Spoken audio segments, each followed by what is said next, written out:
Hey, I'm Landis Wade with Charlotte Readers Podcast here on one of our Charlotte Readers Live. I'm glad to be working tonight with Catherine Farley and Kathy Izard. We're here tonight to have a good time. We're going to have a topic that I think most writers think about some. It's kind of a combination between marketing struggles and writing struggles. I think our title is Overcoming Writing and Marketing Struggles. Now, if you think you're going to get the answers to those, well, you're probably sorely mistaken. You're going to get some ideas, perhaps. But let me first of all welcome our guest, Catherine. Welcome to the show.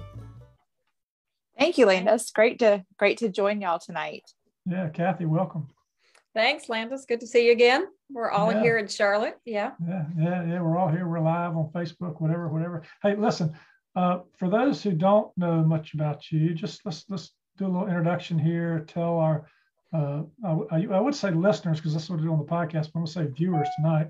We'll start with Catherine. Just tell us a little bit about yourself and the kind of things that you write.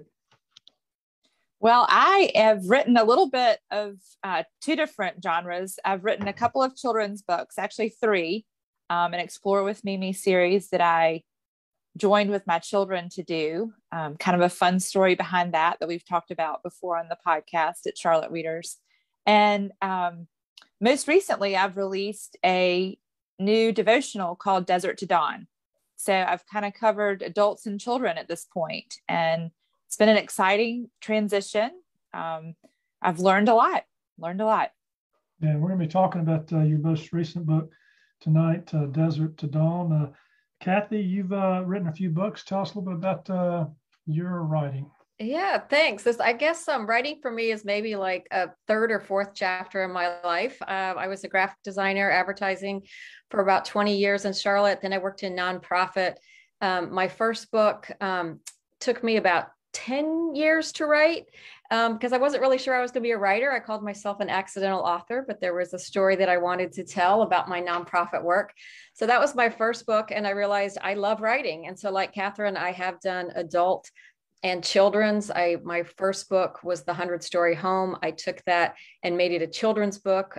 Evelyn Henson, if some of you guys know her, she's a Southern artist, did the illustrations for my children's book, A Good Night for Mr. Coleman. And then more recently, I went back to, another book for adults called The Last Ordinary Hour. And that just came out prime in the pandemic. So a little, if anyone's struggling with a release when no one's going outside or going to book signings or book events, we can talk about that. So yeah, and we're going to talk about that book in a minute too. And since I'm going to be adding to this conversation tonight, I'll just tell the viewers that I am a recovering trial lawyer that sort of found my way into writing because I was looking for something a little different to do in my 50s while I was practicing law. And so I wrote a trilogy of books, first one being a gift from my family. Gave it to them at Christmas. They thought I'd given them socks. From there, I decided, hey, I'd write another one because I enjoyed doing it. And then a third one. And then I kind of took 3 years off from I didn't really take off, but I podcasted for the last 3 years. And in the process, tried to learn more from the over 300 authors that I've interviewed. And that was a great experience. And now I've got a novel coming out, Deadly Declaration. So we'll talk about some of the things I learned there and some of the struggles along the way too. So that's sort of our foundation tonight, viewers, for what we're doing. I'm going to let our experienced authors here sort of introduce their new books because I think it does provide a foundation for what we're talking about. Both of these books deal with struggles of one kind or another. And I'm going to have each of the authors talk about that and read a little section from their books, kind of just to set the stage here for what we're going to be doing tonight when we talk about struggling with different things. And they kind of stay in the same order we had before. I'll start, Catherine, with you. Tell us, give us your elevator pitch about your book, Desert to Dawn. I'll have Kathy do the same thing, and then we'll come back and we'll do a little readings. All right, thank you. Desert to Dawn is really a wonderful companion for anyone that wants to grow spiritually. And the introduction provides a wonderful spot for people to learn more about mind, body, soul, and spirit care. As a physical therapist, I have a unique perspective, having learned, all of these things and being practicing physical therapist for over 23 years now. And then coupled with my personal experience dealing with anxiety and panic disorder and ultimately being diagnosed with PTSD about 10 years ago, I really felt called to share my experiences and share all the amazing resources that I had found in my journey. And so this is a culmination of different practices that you can use to really develop holistic rhythms in your life, coupled with a 40-day journey that allows the reader to move through surrender and openness to transformation, to becoming and discovering their dawn, something new within themselves. So, yeah, that's great. And I want to add, it's got some beautiful, I guess, drawings, paintings in the book. You had someone that was a co-creator of this book, right? Absolutely. Julie Barnett is a local artist here in Charlotte, and she paints beautiful work, mostly surreal nature. And she graciously has 20 of her original pieces in the book. So yeah, it really takes people to another level. Yeah, it's very calming in some places, and others gets you thinking. All right, well, Kathy, you didn't have a co-author or a co-creator for your book, but you had someone important to you in your life that sort of led you into this book, right? Yes, this was not a book I was planning to write. Really, the stories from this came as I was trying to work my own way through something that happened to my husband, Charlie, in 2013. He was probably the healthiest person I knew, uber athlete, hella skied, like there wasn't an adrenaline sport he didn't love or do. And very shockingly had a heart attack, and by all accounts should have died. Miraculously, he lived. But we found out we couldn't just return to normal living because that heart attack was not your normal, eating the wrong foods. He got diagnosed with a rare disease, which is called spontaneous coronary artery dissection. And we found out that not only could it cause another heart attack at any time, that every artery in his body, his femoral, his carotid, iliac, any artery in his body was subject to dissect and could lead to a stroke or some other, catastrophic event at any time. So how do you learn to live when at any moment, like you could be in the hospital again or worse? And I was working my way through my worries of being a young widow, and started writing these stories for me when I really realized what our journey is what happens to all of us, right? It's not if, it's when. We all face some diagnosis or a death or even a divorce, something that when we're on our life path knocks us off that we don't see coming. And so this book became a compilation not only of kind of the storyline of what was happening, but how I was finding my way through it, how we were finding our way through it, and hopefully to help the reader with anything that they might be going through, that they might be struggling with. Yeah, and I might just interject now that, when we hear these about these events in your lives, and we know about other things that are going on in the world, the terrible war that's just gotten started, in the Ukraine, and we start thinking to ourselves about, oh, we're struggling with writing, or oh, we're struggling with marketing. Those are really kind of petty things in comparison to the other real world issues that y'all were talking about. And so maybe that'll help put some of this in perspective. Don't worry about it, just do it, right? And so yeah. we'll come back to that in a moment, but just to kind of set that up. Well, let's do this, because I'd like for the viewers to kind of get a feel for some of the book, and I asked you to do like a 2-minute or less reading. And Catherine, do you have something picked out for us from the book? I do. This is part of the section where there's a word for each day, the part of the 40-day journey. So I'm going to read the excerpt from Trust. Have you experienced days where doubt comes in and takes a turn, whispering in your ears? Moments where all of our hope and courage are whisked away in one rushing swoop. How can we put a pause and eventual stop on those unhealthy thoughts that eat away at our dreams? Parking our minds and hearts in a deep trust for our Creator can be the antidote for the vicious limitations that doubt places upon us. Sometimes the more you cannot see, the more there may be that is yet to be revealed. The graces that await are so unbelievable that even a tiny glimpse would ruin the grandiose surprise. Our God is the creator of unbelievable masterpieces. If you are ever in doubt, notice how he paints the sky over and over, never becoming weary of making something new. Believe that through his thoughtful transformation, he is bringing beauty from brokenness and transforming our messes into miracles. Lean into him for the strength, grace, and love you need to move through each and every moment. Thank you for that. Yeah, it's a good message, and one that'll help us tonight as we talk further about this topic here. Trust the process, right? Exactly. Kathy, do you have a little something picked out for us as well? I do, and spoiler alert for those who haven't read the book, but it is a book about living, not about dying. My husband is still alive, thankfully. We've been through a lot, but he is still with us. So it's been 7 years since Charlie collapsed on a hotel bed and I rushed him to an urgent care. 7 years since an ambulance delivered us to an emergency room where we discovered how fragile life can be. 7 years since we learned that a beating heart is truly a moment-by-moment miracle. I never thought we would exhale from that day. I never thought I would stop watching Charlie's chest go up and down as he slept. But I no longer lie awake at night on high alert for Charlie's last breath.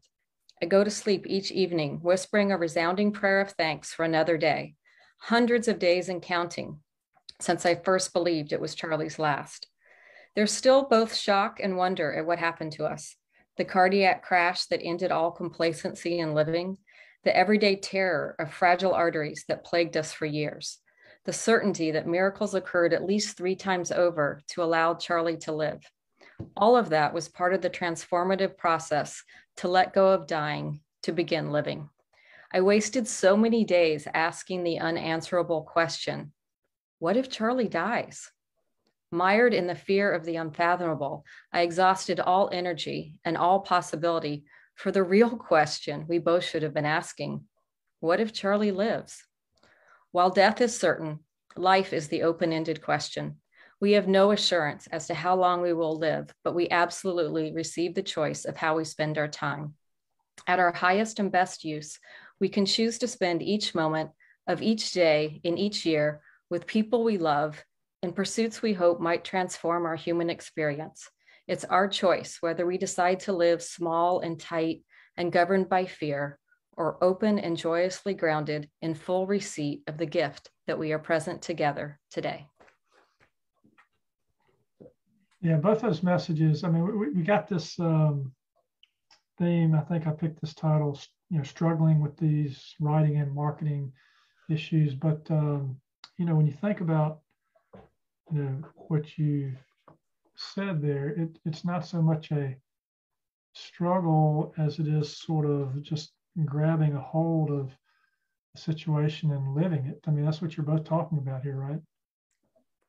Absolutely. Yeah. I mean, it's a choice, of how we're going to see things. So yeah, it's a choice to live and to take every day. Now, Catherine, you had shared some personal information at the beginning about how 10 years ago you'd had, some trauma and you were dealing with some depression, PTSD, and that sort of led to this journey here. We're not going to do a whole psychological thing here, but a lot of times authors do think, oh, woe is me, and they get depressed about different things and they get caught up in this cycle. And I'm just wondering how the writing of this book helped you, continue to move forward on your path to recovery. Right. There are countless studies out there now that show that expressive writing is actually very therapeutic and within the field of psychology. And so part of it was getting rid of that first layer through expressive writing, all of those ruminating thoughts, which were repeating thoughts in my mind, troublesome thoughts, worrisome thoughts. And once I cleared out that whole layer, there was a deeper layer that held all these positive thoughts that were really soulfully what I needed to express and what I wanted to share. And those just were revealed once I got rid of all of the other things that were going through my mind. So it was therapeutic and healing for me, the writing process. And then once I got to the point of clarity, it flowed. Yeah. And Kathy, in your situation, while it's your husband that's struggling with a medical condition, I mean, it's and you're trying to keep, a positive face. You're still carrying internally a lot, through that process as well. Yeah. And I think very much to what Catherine said, the writing process was helped me flip the switch and see things differently. I mean, even the title, The Last Ordinary Hour, came to me early on. And at the time I thought it meant, there was this one day when this happened and we had a turkey sandwich. That's how the book opens. We're in a cafe and a turkey sandwich. And before I thought, well, that was our last ordinary hours. The last time before we knew arteries can split and heart attacks can happen in a stroke. But I came to see it much differently. It wasn't that was the last ordinary hour. It's that no hour is ordinary, that every day is a gift. And so that was in the process of writing that helped me see, you can look at it one way. Oh, he almost died. Oh, woe is us. We have this disease. Or you can say, oh my gosh, he lived. And what if that doctor hadn't been there? What if the ambulance hadn't gotten there on time? What if, he's had subsequent things, he's code blue, he's had an open heart surgery. And you can look at each one of those and just drag down into the ditch. Or you can say, oh my gosh, look at all the miracles that keep happening, that keep us alive, and spin it positively. And I think writing has really helped me do that. And it's been a lifesaver for me. Yeah. And I think that's a great segue into the topics we're going to talk about tonight. We're going to start with writing first, and it reminds me of a saying that somebody said, who I can't, quote right now, except for the quote itself, which was, I hate writing, but I love having written.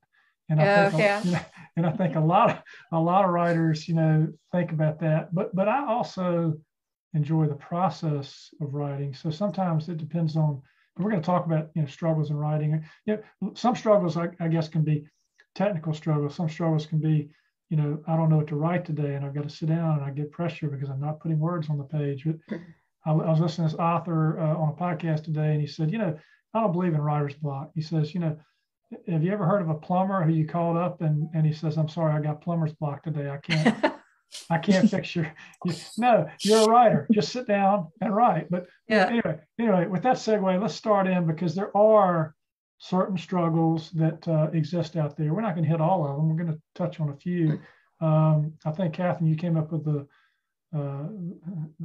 description pain points. By the way, why'd you come up with pain points? I think there can be discomfort associated with it. Often, you really have to discipline yourself to sit down and actually put the words on paper or onto the computer screen. And sometimes I've struggled with that, thinking, okay, I probably don't have anything to say. I still have another 2 weeks where I can, if I've set a time frame for a short-term goal to have a certain word count completed, or in this Desert to Dawn book, I would set goals of having a certain number of days written for the different of the 40 days. And I think we just, the discipline factor can be challenging. And knowing that you set a routine and distractions can come up. And, many authors, I think, work from their homes, and there's always things to do around the home. And so that becomes, a distraction. So keeping yourself focused, I think, can be, for me, is challenging. Yeah. And of course, writing and writers is a broad category. You could be a freelance writer, you could be a journalist, you could be an author of a book and you've got a day job, and it doesn't matter if it takes you 10 years to do it. You could be an author on a schedule. You've got to get that book done by a certain contract date. That puts more pressure on it. But if we're just talking about, writing in general, and you're not be able to get the words on the page or whatever, you came up with one pain point, and we'll talk about this second. Time limitations. There's only so much time in the day. Sometimes people feel like, well, I just don't have time to write. Well, let's talk about that just a second, because people have addressed that issue before. Kathy, you want to address that issue? Sure. That I don't have time to write. I think that is, I certainly told myself that for a long time. I don't have time. I'm doing this other job. But when I started setting a certain time of the day, which for me is early morning, for some people it might be late night, whatever you think is your, kind of your flow time when you kind of can just relax and let go of things. And so for me, it's early morning. I get up somewhere between 5:30 and 6:30 and write probably till about 8 o'clock in the morning. On whatever it is that I'm working on. And then I close my computer and I go do all the other things for the day. I work, I, feed the dog, grocery, all my other things. And I won't come back to the writing until the next morning at, whatever it is, 6:30 to 8.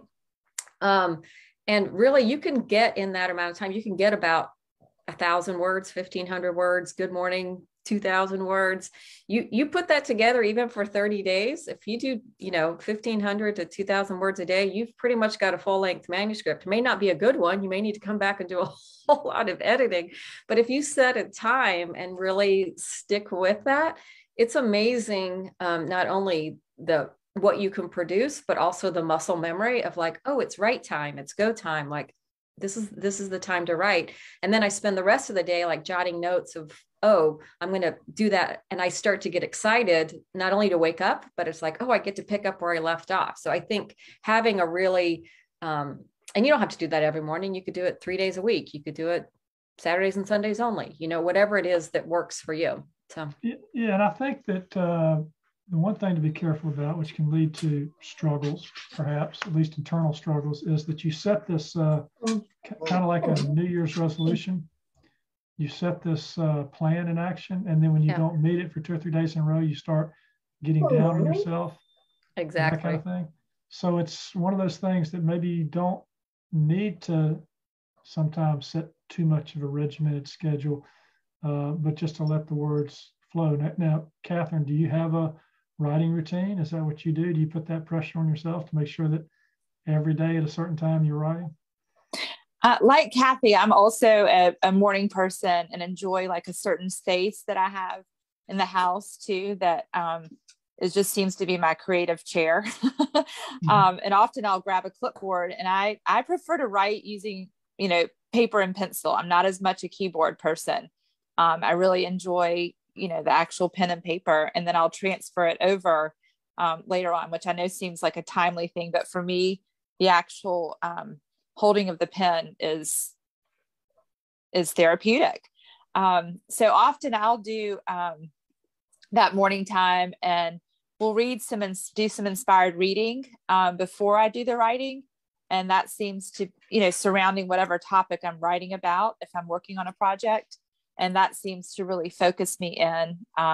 Also, I think I've mentioned before too, that I'll do meditation and occasionally some deep breathing exercises before I get into writing mode as well, which helps to kind of clear my mind and put me in a relaxed state so that it just flows easier.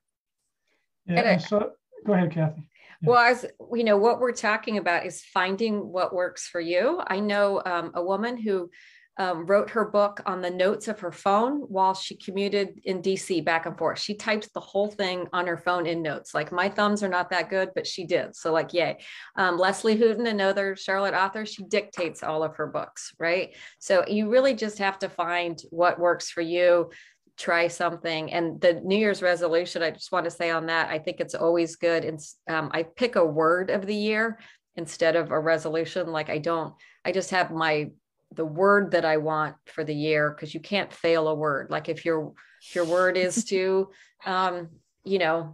create, well, you can't fail at creating, right? If you're creating every day, there's no real, word count associated with that. So that might encourage you, as opposed to, by the end of 2022, I'm going to have a 65,000 word manuscript. So, right. Yeah, that's a good point. Be more generic.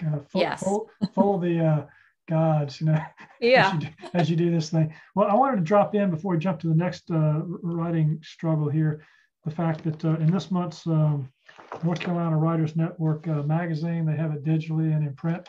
They actually focused on writing routines. And what amazed me was how many different writing routines there were. It almost redefined the word routine. You think of routine as I'm going to do this today and that tomorrow or this time.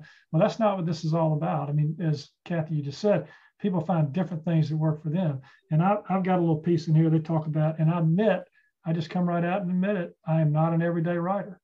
I write in spurts. I have to get motivated to write.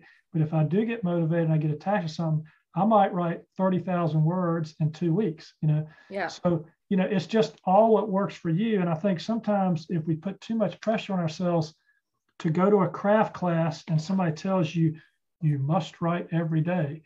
My name is Julia Cameron. You've got to write 3 pages of morning pages every day. The artist's way. That is the artist's way, right? That is the artist's way. And I took a class like that one time, and I would, when you reported to the next class, you had to tell them, did you write your morning pages? And I said, I did, but I didn't finish them until midnight. I started them at about 11:55 so that I could get them in before I had to report back. Yeah. So, as you say, people work in different ways. And that's, I think, if we take away anything from this discussion about overcoming struggles, is don't try to necessarily fit your own practice, what works for you, into what other people are telling you should do. And I think y'all probably experienced this. For me, we all change over time. And when we work best depends upon whether we have to take care of kids in the morning or parents in the afternoon or whatever. You have to adjust. Maybe adjust. So true. Adjust.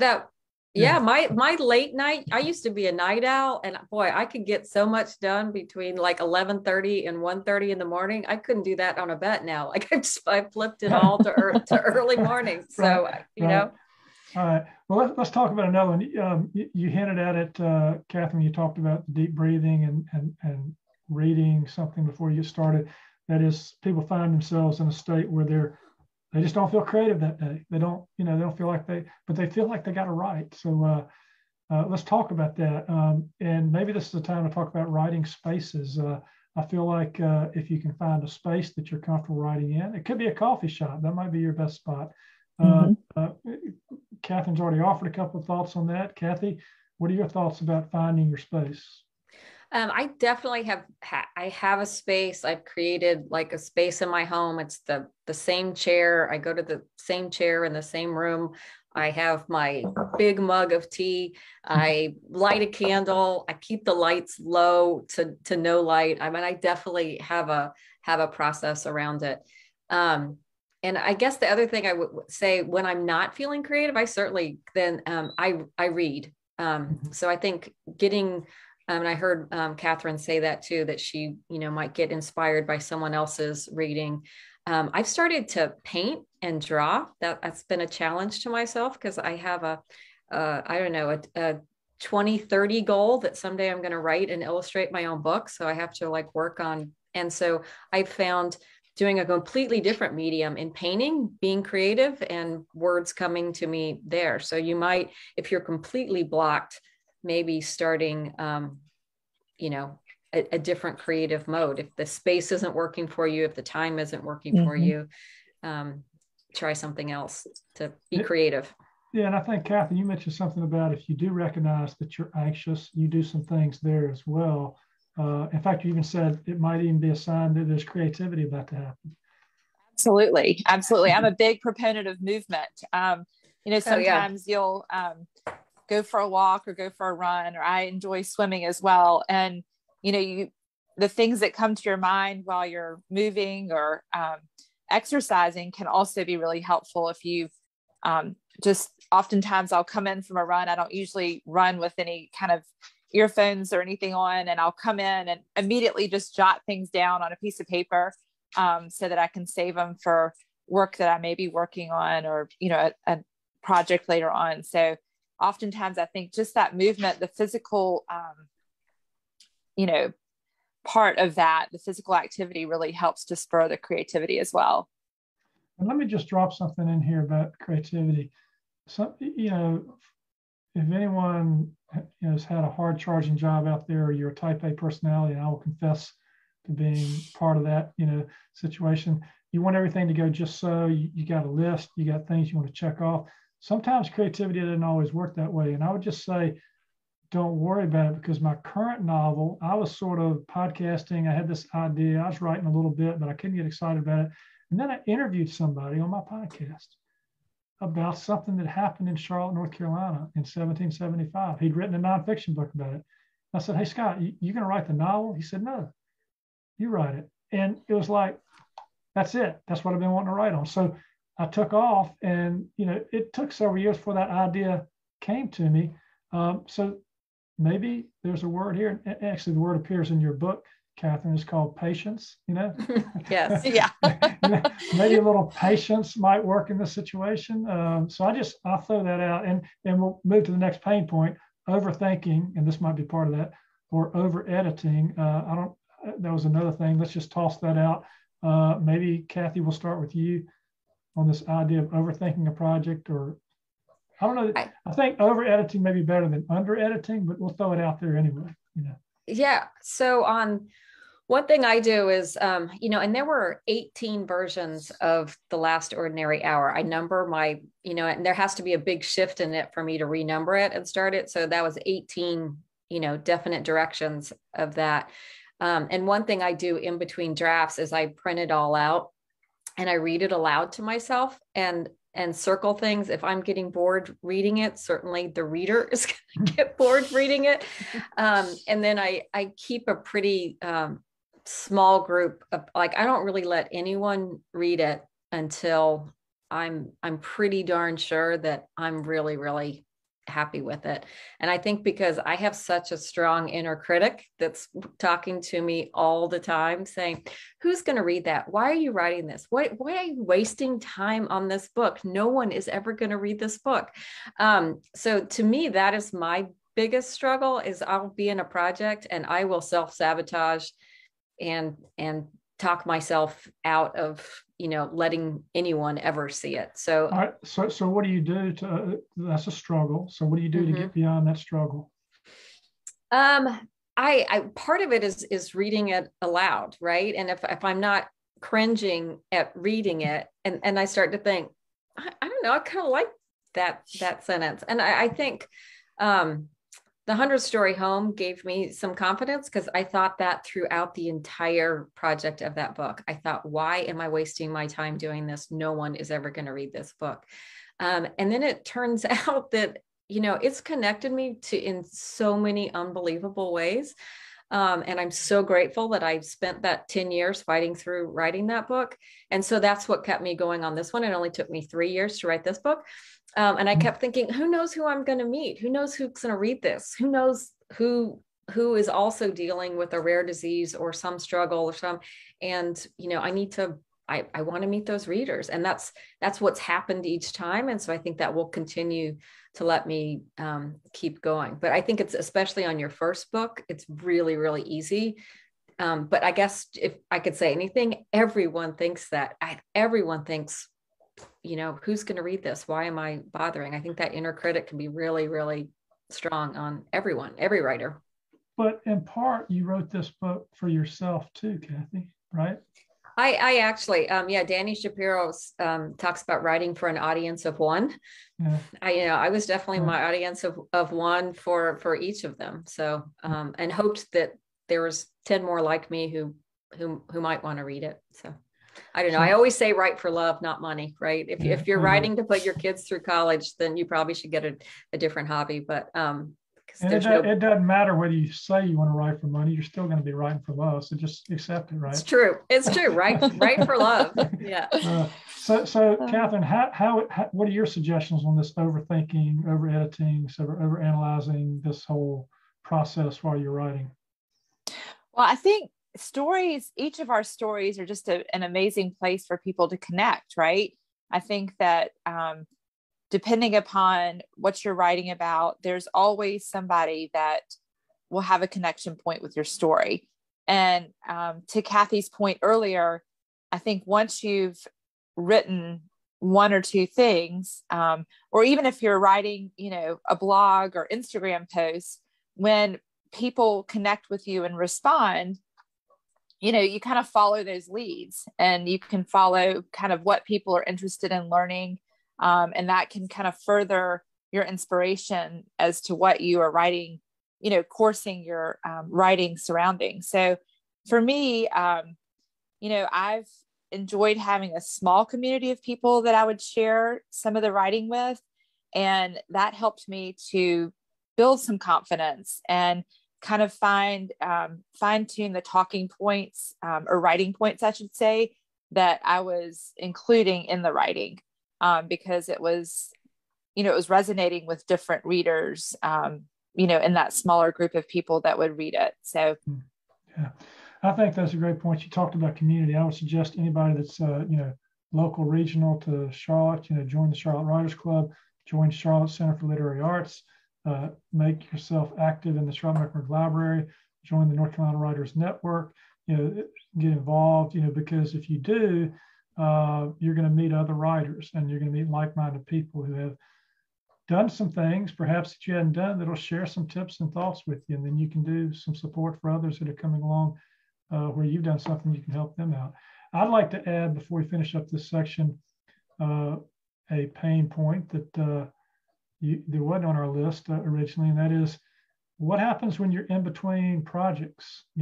You've just written the book, you've been promoting it for a while, you want to write another one, but you're still kind of halfway promoting this one and you got some other things going, and you feel like, man, I should be doing something. I'm not doing. I've got a thought about it. Do y'all have any thoughts about this idea?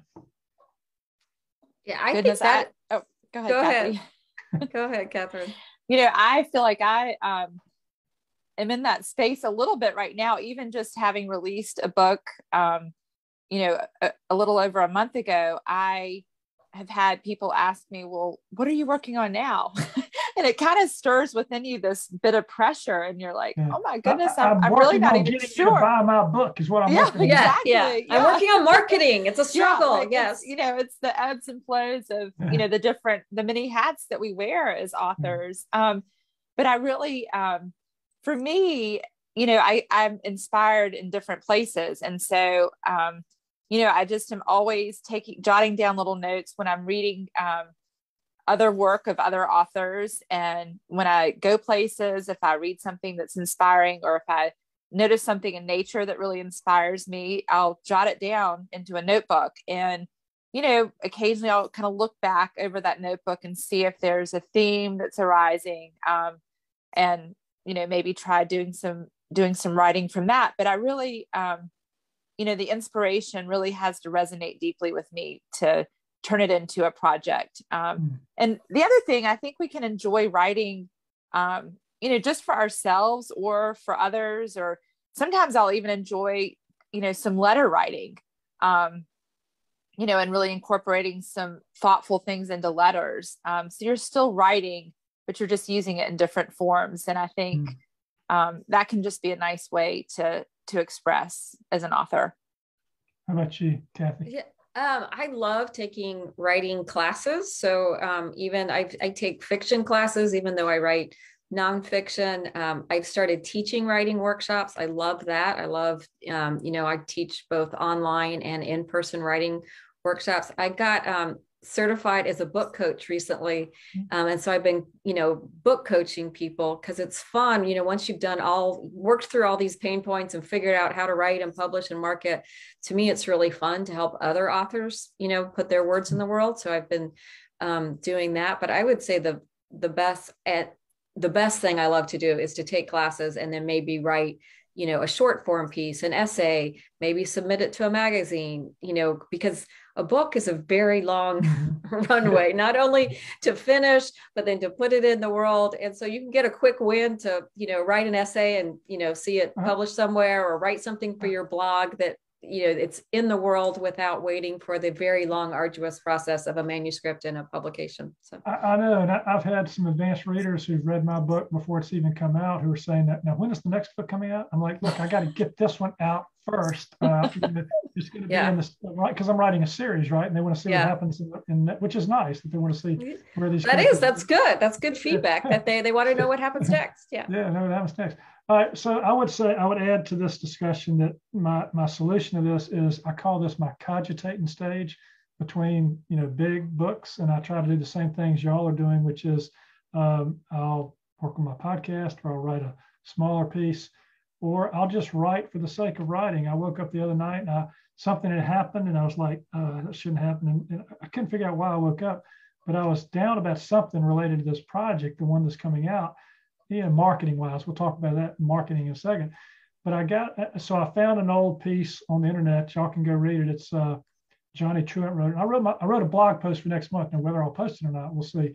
But, he wrote a blog post that's gotten a bunch of downloads. It's called "The Universe Doesn't Give a Flying F About You," and it's great, for an author to know that, right? Yeah. I mean, we're not, the universe is not there to buy your book or to applaud your efforts. Nope.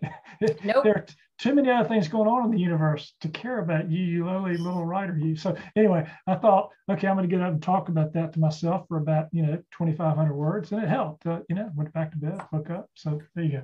Anyway, I'd say productive middle of the night. Yeah. Clear the mind. I love it. All right. So just real quick, I wanted to say there are a couple of words, Catherine, from your book that I thought I ought to drop in this section before we move to marketing, because maybe there are a lot of people who tuned in to hear about something, that we might share about marketing that they haven't done or might be helpful.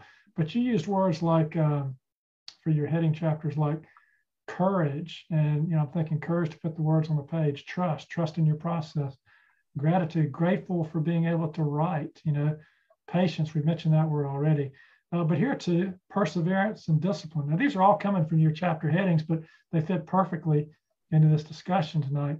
And then, freedom, freedom to write whatever you want to write. And if nothing else, I think, if you take away from this, there is, look, Kathy, you've already mentioned it. We're not making loads of money. If anything, we're paying money to be writers these days. Exactly. So you've got the freedom to write, what you want to write, leave something behind that you want to write, or write it for yourself, or write it for your family, or write it for whatever. Don't feel like you got to write the market. By the time you do that, the market will have changed. If you're going to write the next Harry Potter book, it's too late, Yeah.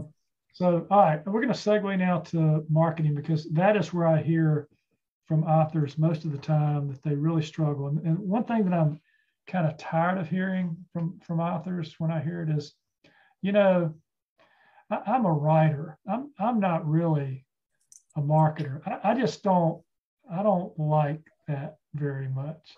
Let's start. Have you ever met a writer who likes the marketing piece? I don't know any writers who actually love the marketing piece. No, I think that's common. Yeah. But I would say this though, if you love the idea of writing something and you love the idea that people might read what you've written, you ought to take the time to try to embrace and love the idea that it's okay to ask people to read it, to do certain things, take certain steps to do that. Now, it's like saying, I like growing a pretty front yard. I just don't like to cut the damn thing, there's certain things that go with it, right? There's just certain things, I love having a nice meal, but I don't like cleaning up afterwards, right?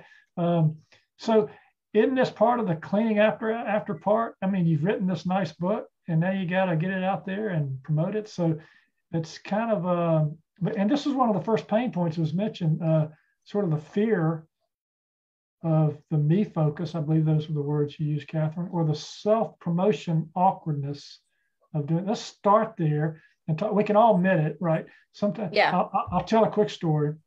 My dad, when he was 16 or 14, I can't remember, thought he'd make a little money selling encyclopedias. So, back in the day, in the 30s, he gets his encyclopedias and he goes next door and knocks on the neighbor's door and says, you don't really want to buy any of these encyclopedias, do you? And I think sometimes that's how, we feel, we're out there sitting at the table, oh, this is going to be awkward. You don't really want to buy any of my books, do you? Whereas we can flip that switch a little bit maybe and try to get people thinking, it's okay to promote yourself. Now, maybe follow the 80-20 rule, if you've got a Facebook page, don't put, your book up there 100% of the time, maybe 10%, 90% other stuff. But we'll talk about that. But let's first focus on this idea that it's too awkward. I feel too bad about it. I really don't feel comfortable doing this. Who wants to take that first? I'll share. I think reframing how you look at marketing, because marketing in itself, I think, seems like such a grandiose word. Right. And as an author, we are just wanting to share our words. So if you can really reframe the thought of what marketing is, I think that's helpful. You can just think about marketing as sharing your work. And that's the whole point many times of the writing, right? We've talked about it, the writing being, therapeutic for the individual. But I think ultimately, if you go down a road and want to put something out there, whether it be on a blog or in a publication of some sort or in a book, you're wanting to share something. And so marketing equals sharing. Good point. Kathy, your thoughts? Well, hopefully when you were writing the book during all those, you had 120,000 words for Deadly Decorations, and you pared it back down.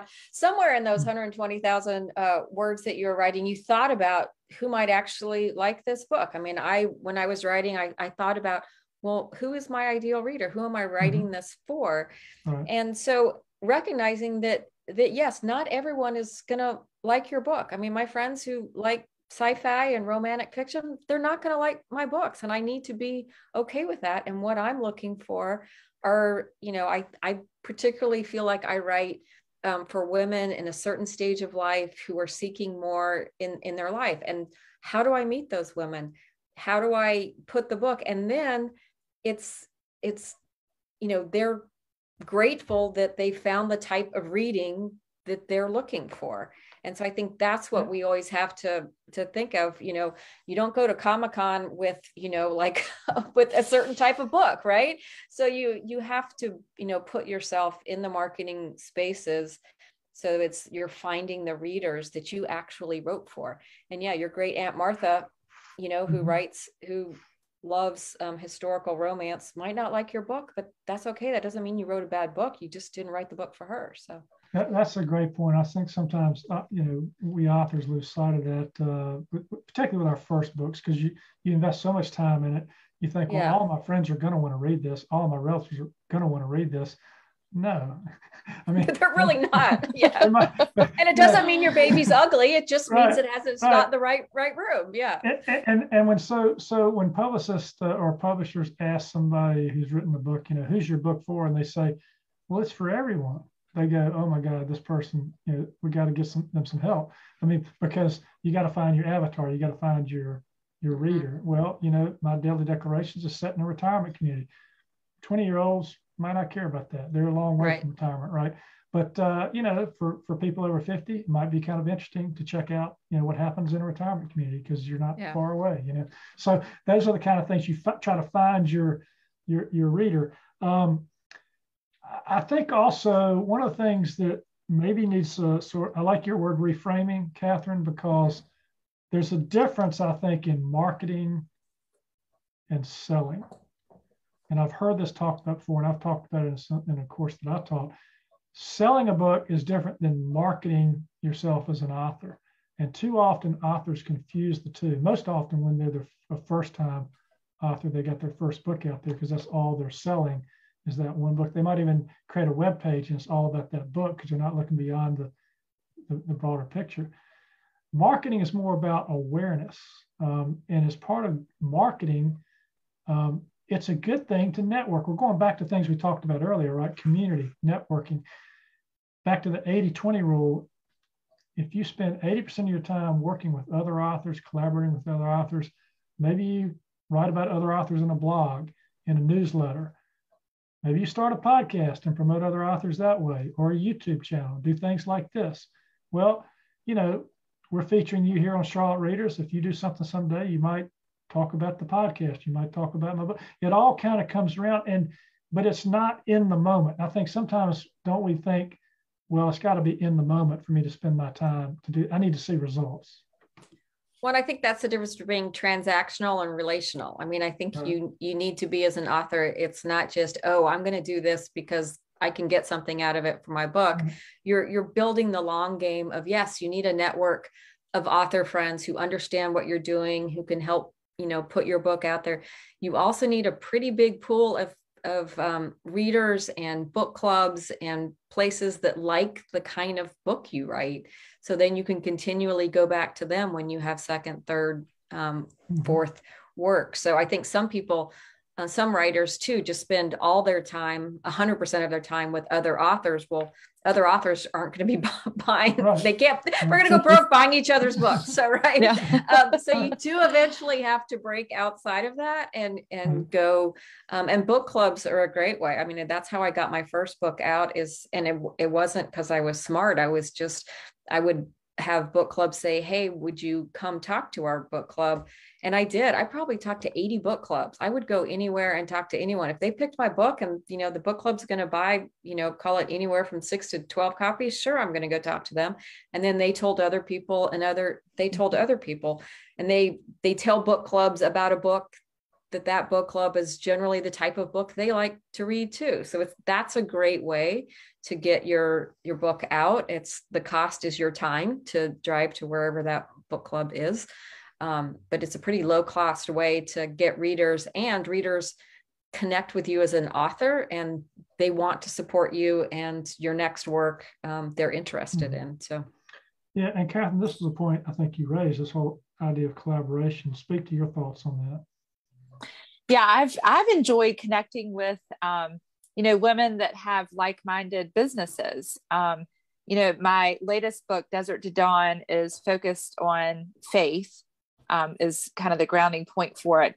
So a couple of things that I've done here recently was to collaborate with women-owned businesses that may produce and create faith-based jewelry or cards and notepads, different things like that, where we come together and whether it be at a pop-up or we do a giveaway on social media. So we're really supporting one another, and they have a like-minded audience. And so it's kind of fun that we're offering different products that can enhance these people's lives that are the readers or the consumers of the work that we're doing. So I have found that to be really a lot of fun. Just seeking out different like-minded people that are, because I do consider myself, an entrepreneur in a sense as a writer.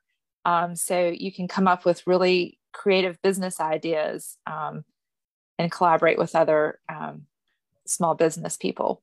It's really smart. Yeah. Any author who says they're not in business hasn't really thought carefully through what they're doing, because if they're trying to sell books, that is in fact a business. A business, yeah. And it comes with certain costs, whether you're traditionally published or independently published. And I just want to throw this in before I forget it. It relates to the long game, and it goes to a point you mentioned, Kathy, about getting beyond authors and finding readers. Clearly you should have a website. Clearly you should join Goodreads, although it's a clunky platform, but also BookBub. I'm a big fan of that now, and I'm trying to push authors in that direction to get your platform set up on BookBub. It's free. You can follow other authors. They follow you. When your ebooks come out, they go to the world. It's a great way to connect with readers who just devour books. These are the kind of things that you can do to start, putting together a platform that will, so people ask me, how do you sell your first book? You write your second book. How do you sell your second book? You write your third book. Yeah. Johnny Truant wrote, the same guy who wrote that Flying F thing on the internet. He had a podcast called Write, Publish, Repeat. And basically that's how you build this whole reservoir. And I say, well, I don't know, I'm only going to write one book. Well, then lower your expectations unless you're going to really get struck by lightning, right?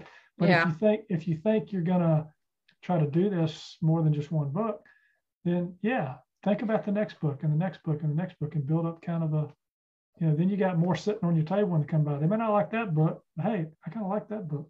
It's exactly right. I mean, when I did the children's book, I realized there's a lot of people who like pictures and they don't want to go through 280 pages, but they'll look at the pictures. Right. But I've heard that as an author, you will absolutely lose money on your first book. You might break even on your second book, and it's your third book that you might start to make money because people then go back and, sales of the first and the second. So it definitely, the one hit wonder is, one in a million, I think. So. Yeah, and one of the pain points that was brought up was budget constraints. And then we're going to talk about some of the happy, fun marketing we've all done.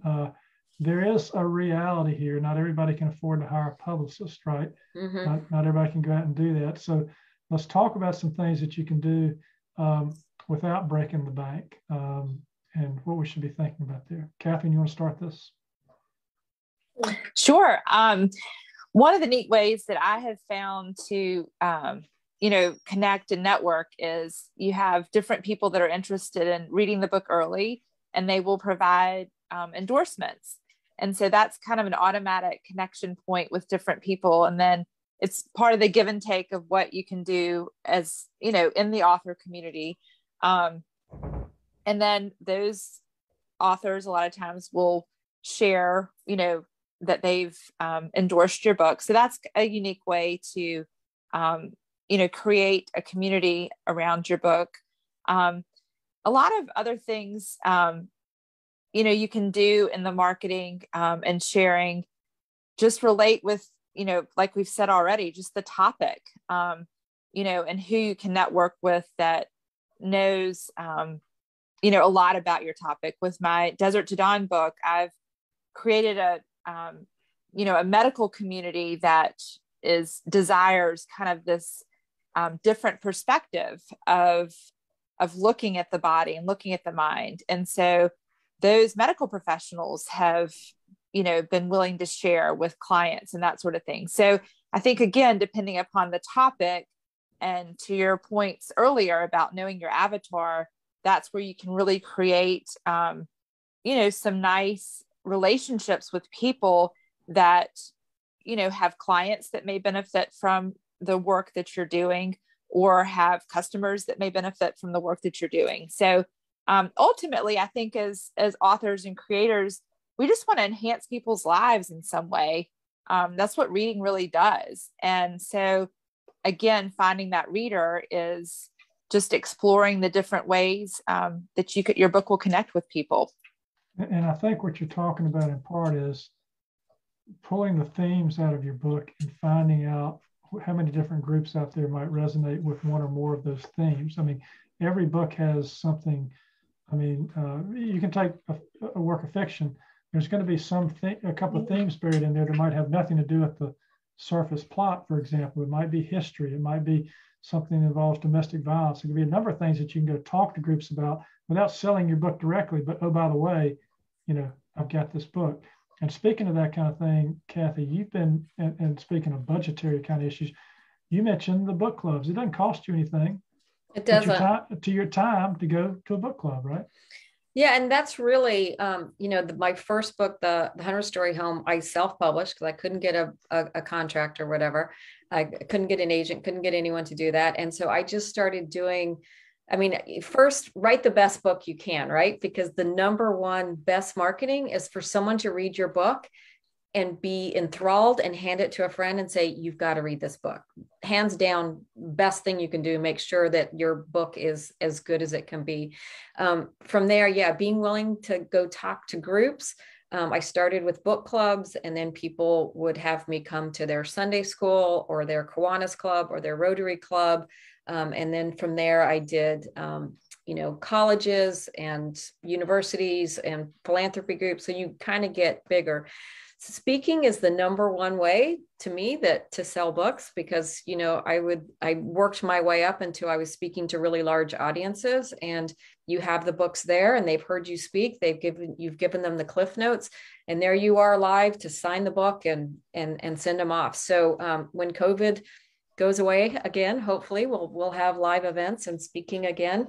But speaking is a really great way. And I know some writers feel about speaking the same way they feel about marketing, like, oh, and believe me, it makes me sweat. There is not a time I don't get in front of a room that I don't feel nauseous and I have, sweat in my armpits. But if you love your message, Landis, you probably are so excited about the history of the MEC deck, and you just want to tell people about it.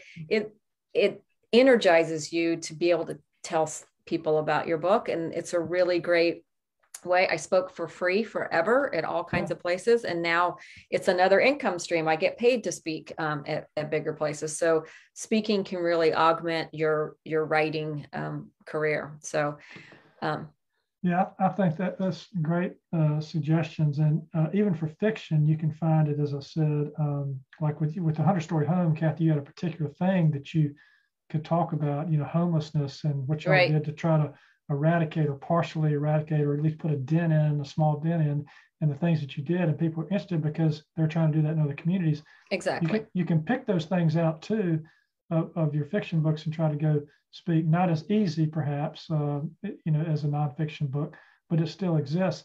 And I want to say, as we segue to the things we've enjoyed doing, the fun marketing, I think one of the pain points for marketing for authors is you just don't know what to do because you don't know what works.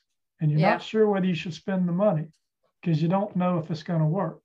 And so what I would say there is steal ideas from other authors. Yeah, it's true. Right? I mean, sure. It's the best compliment, right? Imitation is the best. Yeah. Form of flattery, for sure. And hopefully somebody will steal some things tonight that we talk about. So let's. And the other thing is, everybody who said, marketing is not something I enjoy doing. I just think they haven't found the fun thing to do. Now, Kathy, I know you said, true. I think both of y'all say you get nervous, you speak, and yet, Kathy, as you've done more of it, I'm sure you've gotten a little more comfortable with it. And you kind of enjoy, you might not enjoy the actual, when you get started, but when you're done, you enjoy talking to the people who come up who want to buy your book and ask you more questions. Yeah, it's the 10,000 hour rule, Right, I mean, if you've done it once, it's excruciating, it's painful. By the time you've done it for, many, many times, it's okay. And you're going in going, oh my gosh, I wonder who I'm going to meet here. And I wonder what readers I'm going to connect with. And you hear great stories. I ended up at one book event meeting my dad's college roommate. He saw my name and came to this event to me. I mean, like, who knew I was going to meet this guy named Corky? I mean, it's fun. People love meeting authors too. They love supporting them. So, and so let's talk about that. Every author's different. Some authors may be creative with graphics, and maybe creative. I mean, beyond just writing, there's certain things, some authors may be really good speakers. Some authors may be really good planners. Let's talk about some things that you've done that made marketing fun. And I'll drop in some of mine as well. Catherine, we'll start with you. We'll just kind of go around here, and who knows, maybe out of some of this, people who are watching will get an idea of their own. Well, just the thing that's freshest on my mind right now, I just had my book launch, and we did it at a local boutique here in Charlotte, which was a lot of fun. I had a friend who, has this great little clothing shop, and women are who read most of my or read this devotional that I've written. And so we just invited a lot of friends and family, and that kind of built upon itself. The other kind of unique thing that we did, we mentioned that Julie Barnett, she was my co-creator on this project, Desert to Dawn. And so she had all of her original artwork available for sale at the event. And we were blown away. Over 3/4 of her original artwork from the book was sold at this event. So we were able to kind of showcase this event as, an art release as well as a devotional book release. And so it was really fun because we drew from two different groups of people that may be interested in art, but yet they were curious about the writing in the book. And likewise, there were people that were really curious about, the devotional and the writing that they have seen me do through Instagram and other publications, that got there and were just wowed by Julie's art. So it was a really neat building of awareness of both of our work. So that was a really fun way to launch the book into the world with Julie. Cool. That's cool.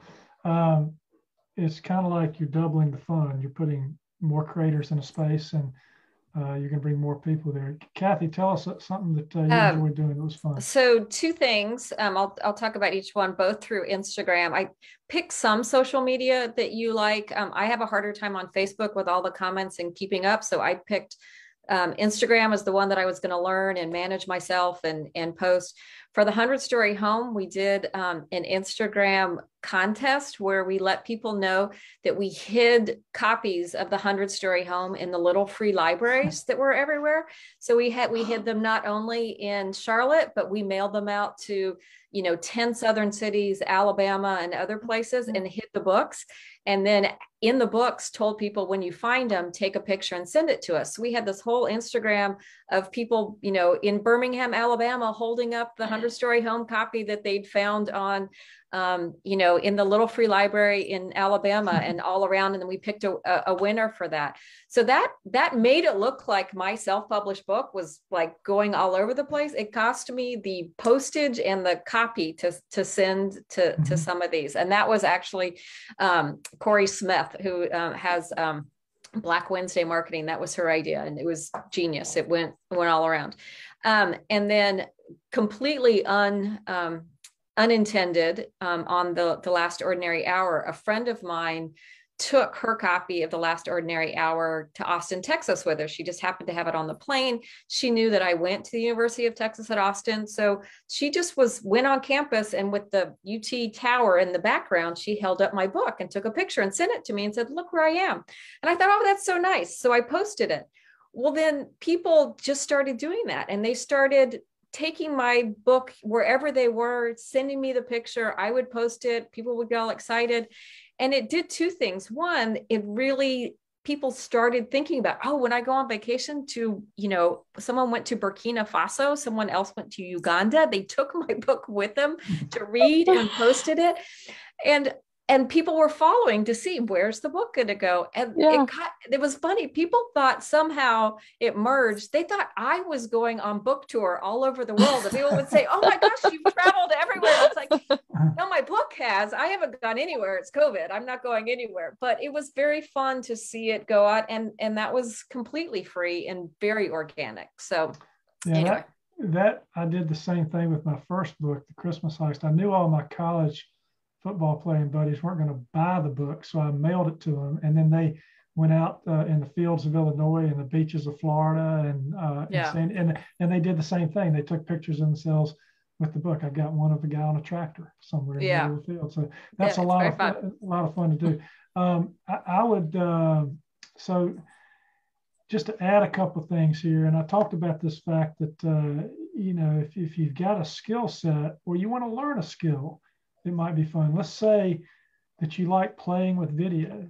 Let's say that you like playing with graphics. I mean, you can get a good video editor for about $100, or you can get Canva for about $120 a year, and you can play around with. You don't have to be a graphic designer these days to design things. I've learned that. No, not at all. I don't know what you think of some of what I've done, but hey, I'm gonna do it anyway because it's kind of fun. And you do these graphics, you do these things. Well, as a podcaster, and that's something, I wouldn't suggest just do a podcast because you think that'll help you in your writing, because it's a lot of work. But I would say that, it gives you, if you learn some audio skills too, one of the things that I've done for Daily Declarations, which is really a lot of fun, I have a narrator for my audiobook. We just finished production. It'll come out at the same time as the print book. But I said, hey, Bill, look, I've got this idea. I'm gonna write a little script. I want to interview 3 of my characters. I said, would you do that with me? So basically, I've got a podcast episode coming out where I call 3 of the characters in my book and have a conversation with them. Oh, that's a great idea, Landis. I love that. And it's really funny because, I call Jaeger Alexander, and of course he hadn't read but about a quarter of the book. So he's peppering me with all these questions about what's going to happen. And he asked me these questions about why I did this and why I did that and that kind of thing. And then I accidentally call the antagonist by accident, but he won't let me off the phone because he's totally put out by what I've tried to create as far as his character goes in this book, So anyway, it's just a fun idea that you can take something and be a little bit more, just create something on the side. It was fun writing it. It was fun producing it. We had fun doing it. And so, and also I've seen people take videos. I just interviewed an author, John Hood, wrote a historical fantasy book, and he went around to 10 locations with his little lavalier mic and his iPhone and filmed 4 or 5 minute videos, scenes from his book where he talked about it. So you don't have to invest a lot of time. You do 3 or 4 minutes. But, Kathy, I can envision, I'm going back to the 100-story home, for example, but there could have been different locations. You could have been there on the scene. If you'd have thought about it in production as the thing being built, you could have done it then. But where were you, Landis? But those are some kind of things where it's kind of fun. And probably what I'm going to do with that is, just because it sounds like fun, I'll probably go around different places in Charlotte with the video camera and go to Captain Jack's statue and the Liberty Walk and do these different things to where I just 3 minutes, here's the scene, that kind of thing. So those are kind of fun things. Catherine, you're going to say something, I think, add to this. Well, I was going to say, if you write children's books, I've had parents videotape their kids trying to read the book or pretending, that they're reading the book and send me those and post those. So I think that's fun for children's authors. To put the kids, who doesn't like, or put the dog, kids, puppies, people look at it. Yeah, I love that one too. I actually, kind of funny, I had a mom whose child kept wanting to open up Desert to Dawn to look at it. And she sent me a picture recently of her little boy trying to read Desert to Dawn. But and you got to be careful sometimes posting the pictures of the kids, maybe from the back, reading that kind of stuff. Would be fun. Certainly. But and I think too, if you are with a small press or you have an independent publishing, I think doing an audiobook is fun. It's fun producing it. You might not make the money back initially, but it's kind of fun to produce that. And I had a good time doing that recently with this book. But I think it's all about trying to find something that you enjoy doing that would be fun. And that could be, as y'all said, speaking engagements. It could be joint events. One of the things that I would throw out as advice, look around to your author community when they've got books coming out at the same time you've got books coming out, and do dual events, similar, Catherine, to what you suggested with your artist there for your book. But I've got probably 4 or 5 events to where I'm going to be in conversation with another author who's going to be talking to me about my book, and I'll talk about their book. And that might mean that people that know me and people that know her show up, and you gain a larger reader audience. And you can take that beyond just in person. This is part of the idea of what we're doing right now, True Confessions here, but getting a couple of authors on, Kathy's audience, Catherine's audience, meet Kathy. So it's the kind of thing where more people learn by, because they know you. So thoughts on that?